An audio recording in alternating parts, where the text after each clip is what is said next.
Of Psalms this afternoon. Psalms. We've been slowly working our way through the book of Psalms. We are up to Psalms chapter 62. Psalms chapter 62. This is again one of those Psalms. We covered one last week that I kind of talked about how it's really positive, right? I mean, just uplifting. And I think about in Psalm chapter 61, the verse that says, "From the end of the earth will I cry unto thee when my heart is overwhelmed. Lead me to the rock that is higher than I." I just love that verse. From the end of the earth will I cry unto thee when my heart is overwhelmed. Tell you what, we run into things in this life that are overwhelming. Lots of different things can do it to us. But no matter where you're at, when you start to feel that overwhelming power, just cry out to the Lord, right? He will hear you, even if you're all the way at the ends of the earth, right? The Lord is going to hear you, and we're thankful to know that. This is Psalm chapter 62, I think, is also a very similar psalm. It's a very uplifting psalm. There are a couple verses that deal with the wicked and what they do. But the majority of this chapter is very much focused on us waiting on the Lord and Him being our strength and our refuge. I counted them earlier. I think that 6 or 7 different things are used in this chapter to describe the Lord. He's my rock, my salvation, my defense. Let's see, we'll get to when we get there, but it goes in and describes the Lord being our salvation and our refuge, right? That's what this chapter is. This chapter focuses so much on what the Lord does for us. You're also going to hear themes of waiting on Him, trusting in Him, right? The Lord is there. It's often us that are out of place, right? And you're going to hear some encouragement in this chapter that you need to be trusting Him. Matter of fact, one of the advice given in this chapter is what I actually titled the message, "Pour out your heart." Pour out your heart is the title of today's message. So let's read Psalms chapter 62. It does tell us that it is a psalm of David. It says, "Truly my soul waiteth upon God, for from Him cometh my salvation. He is my rock and my salvation. He is my defense. I shall not be greatly moved. How long will ye imagine mischief against a man? Ye shall be slain all of you. As a bowing wall shall ye be, and as a tottering fence. They only consult to cast him down from his excellency. They delight in lies. They bless with their mouth, but they curse inwardly. Selah. My soul, wait thou only upon God, for my expectation is from Him. He only is my rock and my salvation. He is my defense. I shall not be moved. In God is my salvation and my glory. The rock of my strength and my refuge is in God. Trust in Him at all times. Ye people, pour out your heart before Him. God is a refuge for us. Selah. Surely men of low degree are vanity, and men of high degree are a lie. To be laid in the balances, they are altogether lighter than vanity. Trust not in oppression, and become not vain in robbery. If riches increase, set not your heart upon them. God hath spoken once, twice have I heard this, that power belongeth unto God. Also unto thee, O Lord, belongeth mercy, for thou renderest to every man according to his work. There's a lot of stuff here, but you'll see a couple different themes again as you read through it. He repeats himself several times. But that first verse says, "Truly my soul waiteth upon God. From Him cometh my salvation." I like the idea here that he knows where his salvation comes from, right? He says, I'm going to wait on God. I'm going to sit here in stillness and wait for the Lord. What do you think he means, wait for the Lord? He's basically saying, I am going to trust in the Lord. I'm going to trust in him. Now, when you understand David and his life, and Brother Philip went through that whole Saul and how he chased David and all the things that happened to David during that time. Brother Philip's been going through and talking about David's life after Saul was gone, and even in some of that, the things that he went through. I think about the time with Absalom and all the troubles there, just the different things that David was faced with. I mean, even early in his life, right? Hey, he had a lot of faith, but standing before Goliath was no easy thing. Even before that, right, when he was a shepherd and the bear and the lion and all of that stuff, right? Hey, he trusted in the Lord, but listen, those weren't easy things. Being king could not have been an easy thing. How many times did David have to go to battle to fight for his nation, to fight for the things of the nation of Israel? How many times were people he thought he could trust actually just out to get what they wanted, right? You think about those times in David's life. It's easy to sit here when things are good and say, my soul waiteth upon God, from him cometh my salvation. I don't know the time that David wrote this, but I do know other psalms that were written in times of trouble. And listen, David often wrote these things not in times of peace, not in times of stillness, not in times of tranquility. He often wrote them in times when his life was on the line, when it was bad. Truly my soul waiteth upon God, from him cometh my salvation. The idea here, by the way, is that the salvation, and I'm not talking about the salvation of his soul in regards to spiritual aspects of things, but literally, you get the idea, these words were at least thought or uttered while deliverance had not yet come, right? I trust God. I don't know how I'm going to get out of this, but I am going to trust him and patiently wait for him to provide deliverance. I think about Brother Philip recently went through the stuff that David, when he got mixed up with sin and let sin in his life, and he committed sin and adultery with Bathsheba and all of that. Listen, that was a time in David's life where David was doing everything but waiting on God. You see it in his life, right? What was he doing? He took it in his hands and he ran with it.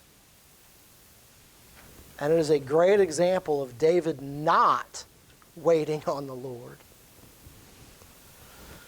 But he says in verse 2, he is my rock and my salvation. He is my defense. I shall not be greatly moved. When you think about those words, the idea of him being my rock, right? It's this idea not of a little pebble, not of a little rock that you go out and kick when you're walking across the driveway. This is like a big bluff, like a big boulder that you are anchored and grounded in. It gives with it the idea, when the Psalms uses that word, it gives with it the idea of solid, something you can trust in. It's solid and it's protective. He is my rock and my salvation. He is my defense. When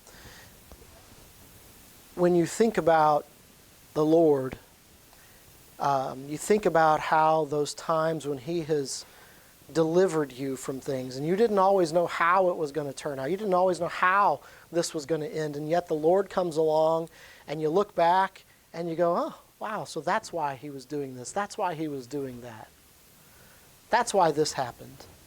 And oftentimes you find that the Lord was actually maybe even sending you a rougher path, but in the long run, He was actually keeping you from something, right? He was keeping you from something. He is your defense. He is your protection. And I shall not be greatly moved. I shall not be greatly moved.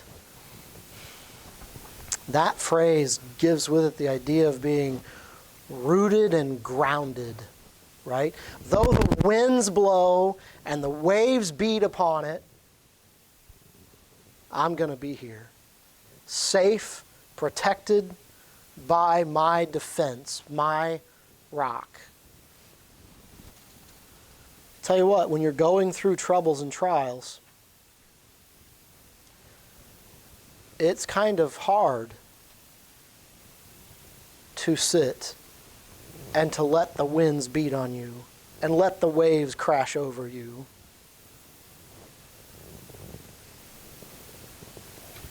But when the Lord is your focus and you truly are trusting Him, you can actually find reassurance even in those times. And David had a wealth of experience to draw from when it came to things like that. And then you start to see a little bit about some of the things that may have been going on in his life at this time. I can think of a couple different times when this could apply. There was probably more. Listen, David lived a life that he probably experienced a whole lot of stuff that we may not even know anything about. But I know of at least 2 times that fit into this category. How long will ye imagine mischief against a man? Ye shall be slain all of you, as a bowing wall shall ye be, and as a tottering fence. They only consult to cast him down from his excellency. They delight in lies. They bless with their mouth, but they curse inwardly. I would hope after all of the other Psalms we've been through and the studies that Brother Philip has done, you'd immediately think of at least one, if not 2 times, when David could say, hey, to my face, they spoke really nice. But lo and behold, the whole time, they were lying and they had it in for me. I think about specifically, the time when Absalom came in, and it was one of David's greatest counselors that actually took up with Absalom. And apparently, the indication is that may have even been part of the one that helped plan some of what went on. And in other places, David talks about that we took sweet rest together. We walked into the house of God together. Right? David is describing here somebody that seems to be a friend, but yet in reality is an enemy. And he describes it, interestingly enough, in verse 3, that they are like a bowing wall and as a tottering fence. Now, how different is a bowing wall and a tottering fence to a rock and a defense and a refuge? Because that's what he's just described a little bit ago. But now he's talking about the evil people of this world, the people that may put on a good face, but they're deceitful in heart, right? And he's basically declared, listen, judgment's coming. And in the end, you're not going to hold up against anything. You're going to be like a bowing wall and a tottering fence. I think about, if you've got a house and you got a foundation that the house is sitting on, it's really bad when the walls of said house that it's sitting on are bowed in, right? That's not to be taken lightly. And I think there's some here that have some personal experience with that, right? But listen, that's bad. You want your wall that everything's built on to be straight and solid and standing upright. But when it starts to lean or to kick out at the bottom or to bow in the middle, like those are indications of instability. And if that crumbles, well, guess what crumbles? Everything it's built on, right?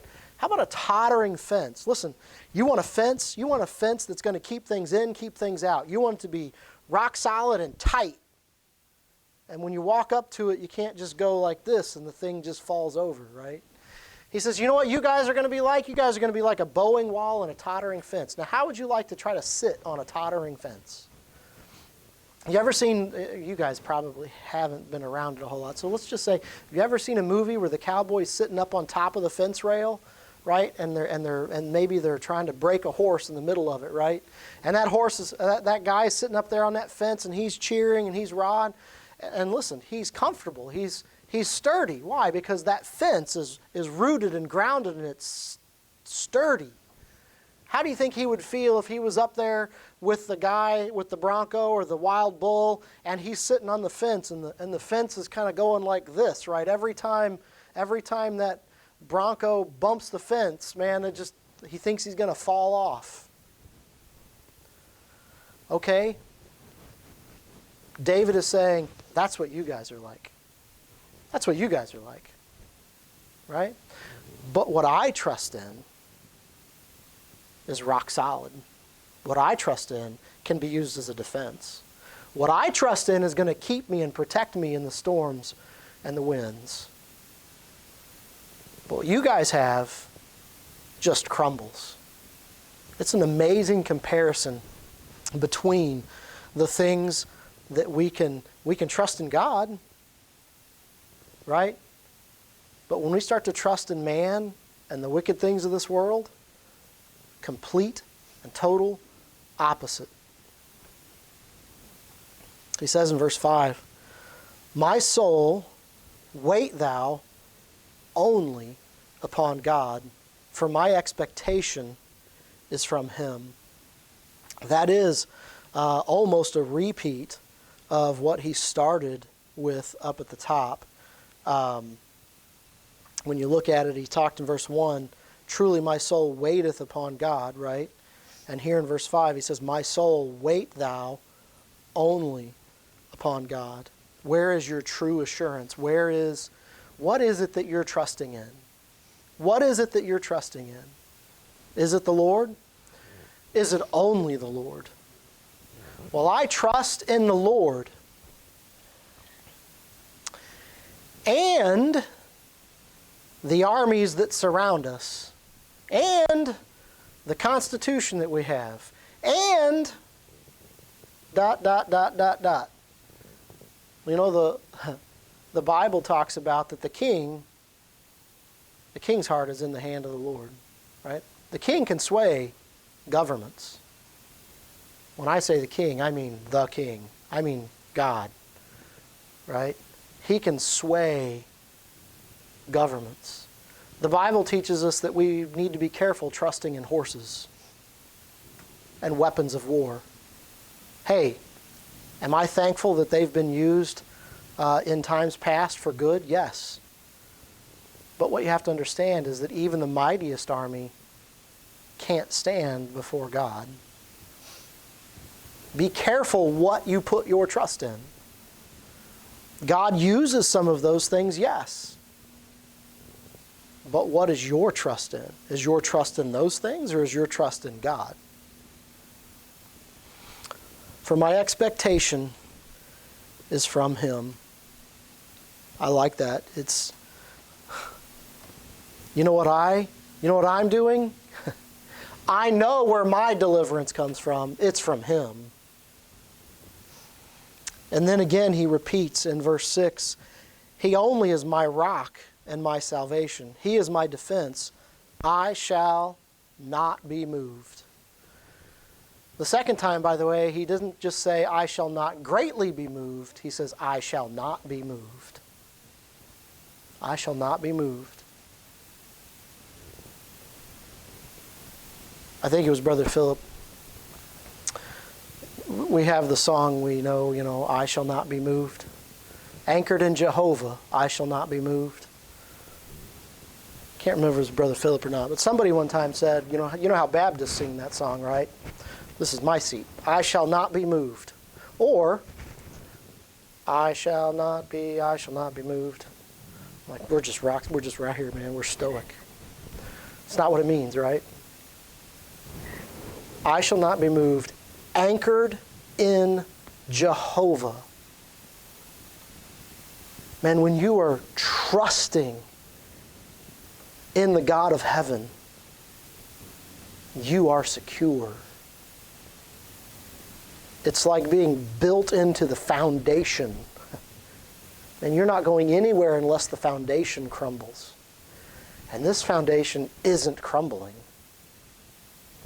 Right? This is the rock. You're not built on the sand. You kids know that one, right? We sing that song and it's in the Bible, right? What is that story? Man, you build your house on the sand and the winds come and the rains come, and what happens? It falls flat, doesn't it? What happens when that same house is built on a solid rock? Well, it doesn't matter. The winds and the rains can come all they want to. The house isn't going anywhere. He says, I shall not be moved. Verse 7, in God is my salvation and my glory. Who gets the glory? God does. He says, everything I have is wrapped up in Jehovah. Everything I got, it's wrapped up in Jehovah. He's my salvation. He's my glory. He's the rock of my strength and my refuge. That word refuge there, if you look it up in Strong's, it's the idea of a shelter. It's a shelter. Who is it that keeps him protected? Who is it that keeps him covered? God does. He says, He's my shelter. He's my refuge. He's the one that I flee to when I need protection. And then in verse 8, trust in Him when times are bad. Is that what it says? Some of you didn't read it. Trust in Him when times are good. Is that what it says? No. It says trust in Him at all times. At all times. And again, I'm going to tell you, and I've said it multiple times already, that's easy to say. Trust in Him at all times.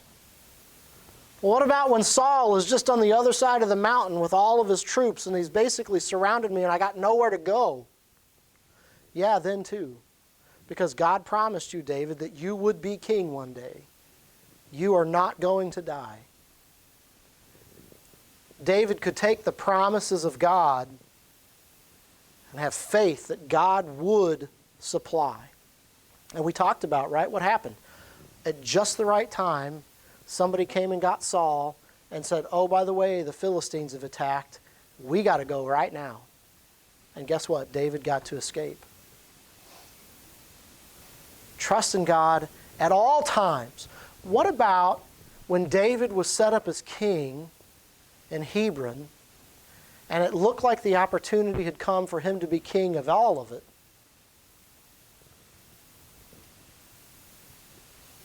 And he asked God, should I go up now or not?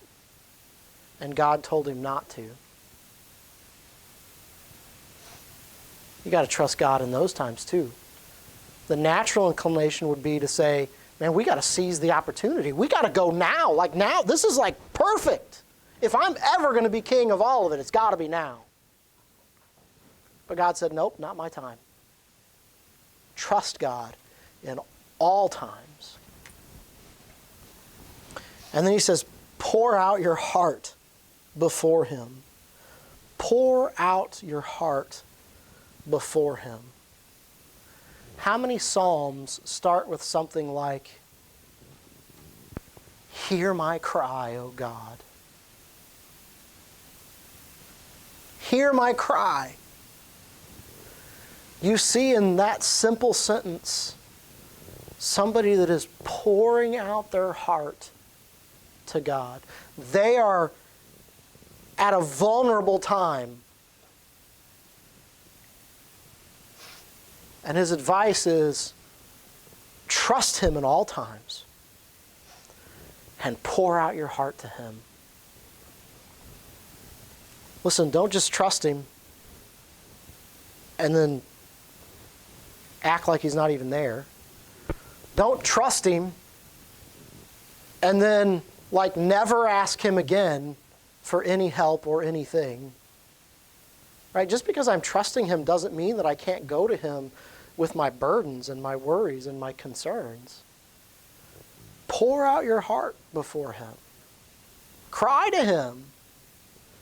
And this isn't just some guy saying this. Listen, this is a guy that when you read his Psalms, he poured his heart out to God.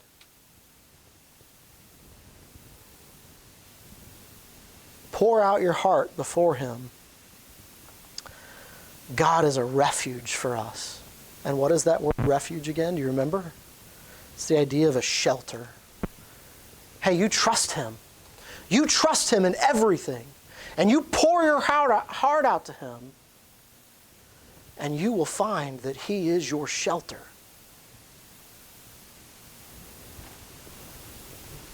You know what? When we were in Mexico and we were up in the mountains, and for them, it doesn't hardly rain at all down there, but it rained one day.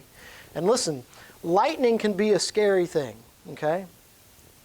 But when you're up in the mountains, honestly, especially on some of those bare desert mountains, the lightning is really close. And it's raining, and it's thundering, and lightning suddenly strikes right out 50 feet out in front of the building you're standing in. You know what? You are really thankful to have a refuge. You are really thankful to have a roof over your head. And he says, you know what you need to do, people? You need to trust God in all times. And you need to pour your heart out to him. And what you will find is that he will be your shelter. He will be that roof over your head, protecting you from the wind, the rain, and the lightning.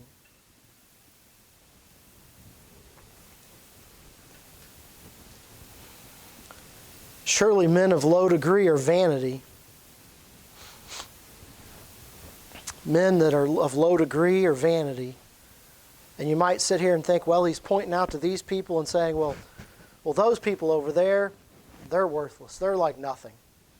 But then he actually says, and men of high degree, well, they're a lie. Hey, listen, mankind is depraved. Low degree, high degree, there's wickedness everywhere.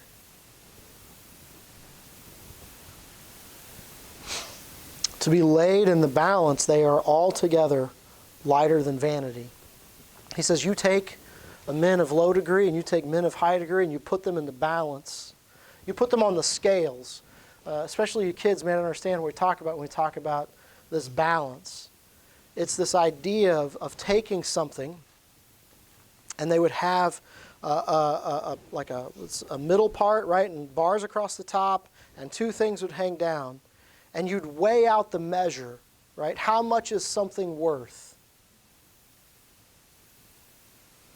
And he says basically, you take mankind, you take the men of high degree, the men of low degree, and in the end, they ain't worth much. They're vanity. They're lighter than vanity. But he says this in verse 11, God hath spoken once. He doesn't literally mean that in all of eternity and time, God has only said something one time. But what he's showing is the authority. God has spoken. God has spoken. And I have heard, and twice have I heard this, that power belongeth unto God. We can look out over the armies of this world and the kings of this world and the rulers of this world and the wicked of this world and those that are deceitful and those that are liars and those that put on a good face but behind in their heart they're really out for blood. We can look at all of that stuff and we can think about the power that some of those people have. But David says, listen, in the scale, they're nothing. God's power? Now that's power. You can say, how could David say some of the things that he said? How could he so firmly say, trust in God always. Pour your heart out to Him, and He'll be your shelter. Because he knew that God's power was greater than any other power that exists. He knew that those men were like bowing walls and tottering fences. But God is rock solid. God has true power. We've talked about it often, and you probably get tired of hearing it. When I think about God's true power, I think about how that when Jesus Christ came and they hung Him on a cross, do you know how victorious they thought they were? Like they got what they wanted. This guy claiming to be the Messiah is now battered, beaten, bloody, hanging on a cross, dying. And then He took His last breath, and He died. And they thought they had victory. Literally, guys, their victory simply achieved God's plan. The very thing they thought was defeating Christ just simply accomplished what God had set out to be the plan when He told Adam of the promise to come.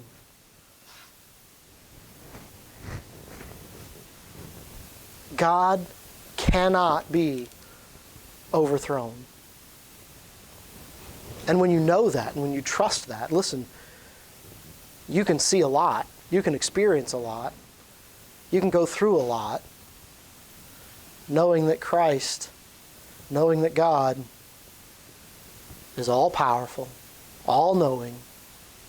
He ain't going to be caught off guard. His plan isn't going to be overcome. That's what you're trusting in. And he ends in verse 12 saying, also unto thee, O Lord, belongeth mercy, for thou renderest to every man according to his work. Listen, the Lord is powerful, He's just, He's holy, and He holds judgment in His hand. And He is the one that will hold men accountable for the works that they do. But He's also the one that holds mercy in His hand. He's also the one that shows mercy.